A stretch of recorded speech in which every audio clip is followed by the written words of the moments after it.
saya Karin, saya salah satu co-foundernya Jakarta Animal Aid Network.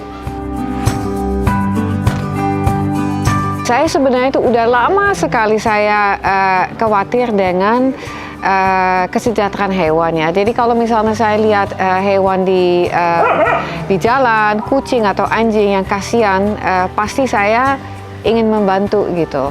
Nah dulu itu saya membantu sendiri gitu. Jadi saya misalnya ambil satu, saya obati, saya steril, terus habis itu saya lepas lagi. Kalau anjing ya saya bantu, terus nanti saya carikan adopter gitu. Tapi semakin lama semakin banyak juga gitu, dan kadang-kadang saya juga ketemu wildlife gitu. Kalau wildlife saya bingung karena saya tidak punya pengalaman dengan wildlife.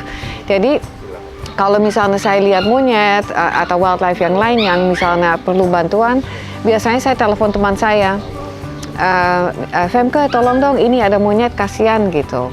Nah terus lama-lama kita pikir kita sering kerjasama, kenapa kita nggak bikin sendiri gitu. Nah akhirnya Januari 2008 kami bentuk Jakarta Animal Aid Network.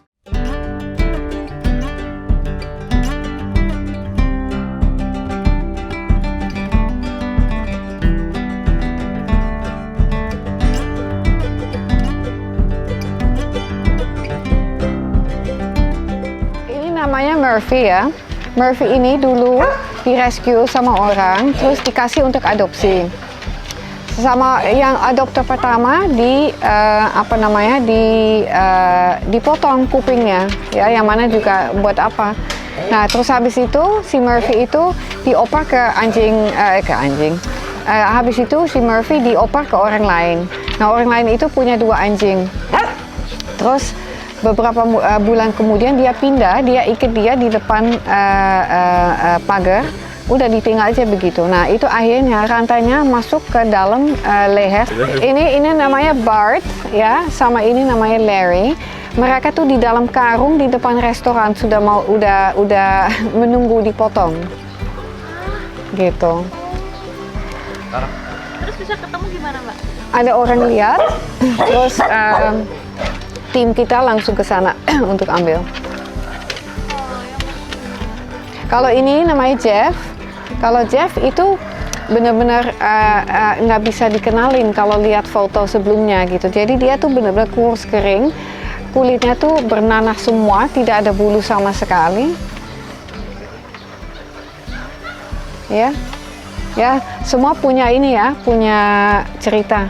Jadi mereka semua awal-awalnya mereka dulu galak atau gimana? Oh iya, rata-rata tuh kalau nggak galak, takut juga susah untuk merehab itu, karena kita harus membangun mereka mereka harus percaya diri lagi, mereka harus percaya sama kita gitu. Nah untuk membangun itu memakan waktu cukup lama gitu.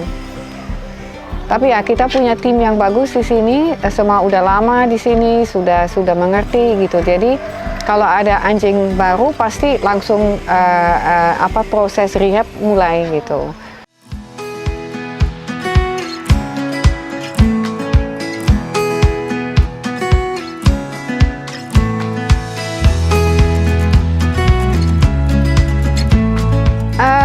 Sebenarnya sih kesulitannya mungkin dari dulu sampai saat ini, bahwa masalah itu tuh banyak sekali gitu. Mungkin kesulitannya itu gitu. Jadi segitu banyak masalah dan tidak kepegang gitu. Nah sekarang jangankan shelter yang pertama ya di sini, dan saat ini sudah banyak shelter di mana-mana gitu. Tapi tetap aja untuk kita semua shelter dan organisasi sampai saat ini tuh masih sangat overwhelming gitu loh. Jadi masalah tuh banyak sekali, hewan yang perlu direscue banyak sekali, edukasi kita harus banyak sekali gitu. Jadi itu mungkin masalah utama. Dan masalah kedua adalah mencari support financial gitu, karena untuk menjalankan organisasi ini tidak mudah, apalagi sejak pandemi itu semakin sulit. Fokus ke pendekatan holistik ya, yaitu memang kita juga rescue, kita rehabilitasi, kita kasih perawatan medis, kita mencarikan adopter, tapi kami juga ingin ada solusi gitu. Nah solusi itu ya kita harus kasih banyak edukasi, kita harus bekerja sama pemerintah, kita harus punya banyak teman media juga untuk bikin perubahan ke depannya gitu. Jadi ya rescue itu memang perlu, apalagi ya kadang-kadang kita dalam situasi di mana kita memang tidak bisa nolak gitu loh. Kalau kita nolak ya mungkin hewannya akan meninggal gitu, atau kami melihat hewannya sangat menderita gitu, tapi kita tuh ingin sekali kualitas hidup anjing, kucing dan kuda yang ada di sini tetap tinggi gitu. Jadi kita rescue iya, tapi kita juga ingin ada solusi dan kita bekerja keras untuk itu gitu. Jadi kolaborasi banyak dengan pemerintah, dan bukan hanya di Jakarta, di Jawa Tengah iya, di Jawa Timur iya, di Bali, dan dimanapun kami ada kesempatan, kami pasti akan ambil. Kami ada 135 anjing, kita ada 7 kuda, kita punya sekitar 30 kucing. Tapi ya seperti tadi saya udah bilang, kami punya program banyak. Jadi misalnya kucing kita tidak punya banyak, tapi kita aktivitas untuk kucing banyak ya. Jadi kita dari tahun 2008 kami sudah ribuan kucing kita steril,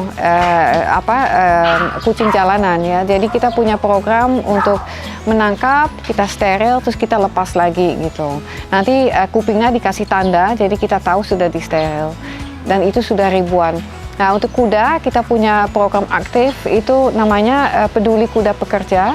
Jadi kita coba untuk meningkatkan kesejahteraan kuda pekerja terutama di Jakarta. Tapi itu salah satu contoh juga. Kami lagi menjalankan program itu sudah bertahun-tahun juga, dan kami juga sadar bahwa kalau kita ingin kudanya sejahtera, masa pemiliknya enggak gitu. Dan kami juga lihat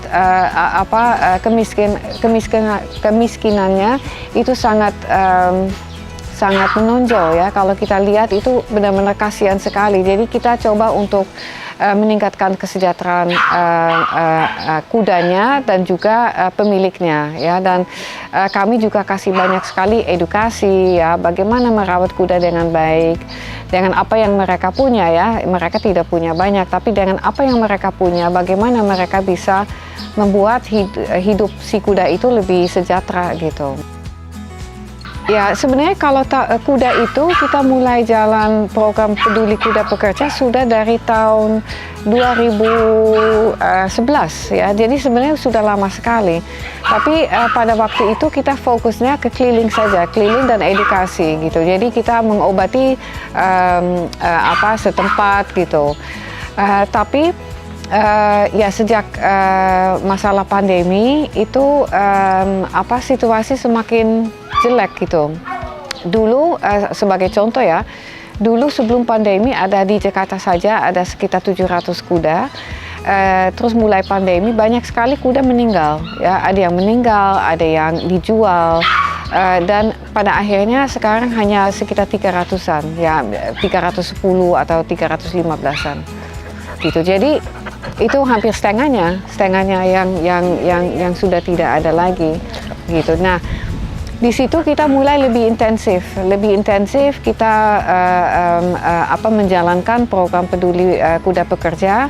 Dan ya ada beberapa kasus sebenarnya kita tidak punya rencana untuk merescue kuda, tapi yang 7 kuda yang kita punya sekarang, mereka tuh betul-betul kondisinya sangat-sangat jelek, dan kalau kita tidak ambil mereka akan lewat gitu. Dan ada beberapa kuda yang kita juga rescue, mereka udah terlalu parah dan akhirnya meninggal.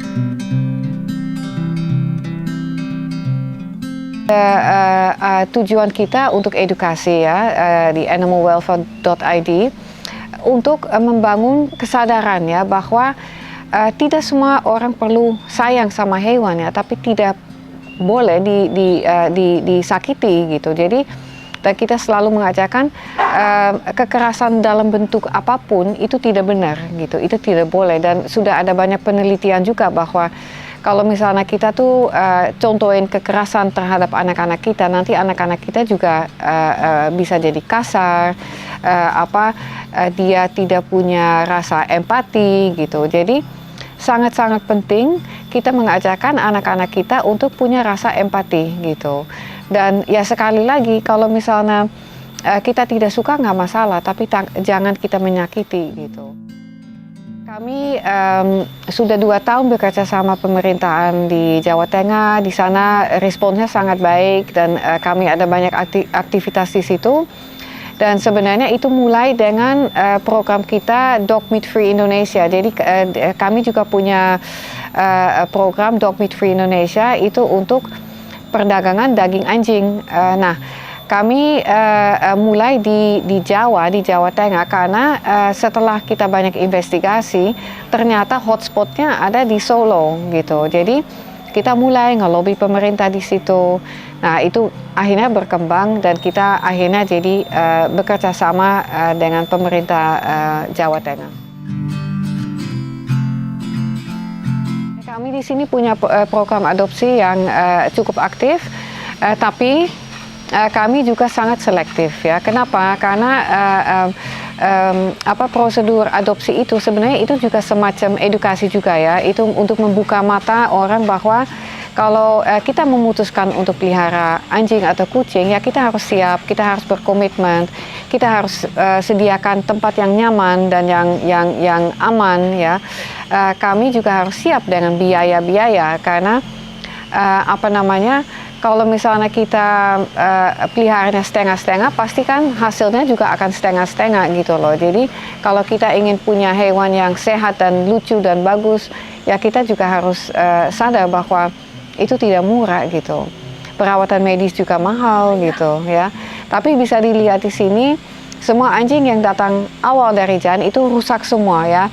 Ada yang kurus kering, tidak punya bulu, ada yang kaki 3. Ada yang punya masalah dengan behavior segala macam, tapi sekarang semua bisa kita merubah jadi mereka jadi gemuk dan sehat dan bahagia gitu.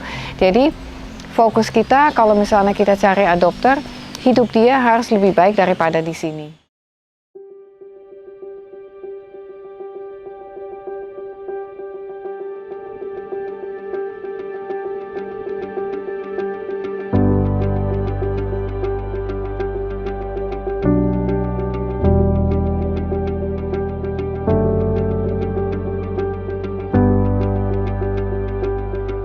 Oke, harapan saya adalah semoga kesadaran semakin meningkat ya, karena orang harus tahu gitu bahwa suka atau tidak suka itu bukan masalahnya ya. Masalahnya adalah kalau misalnya kamu tidak suka ya jangan menyakiti, dan kalau misalnya kamu bilang suka ya diurus dengan baik gitu.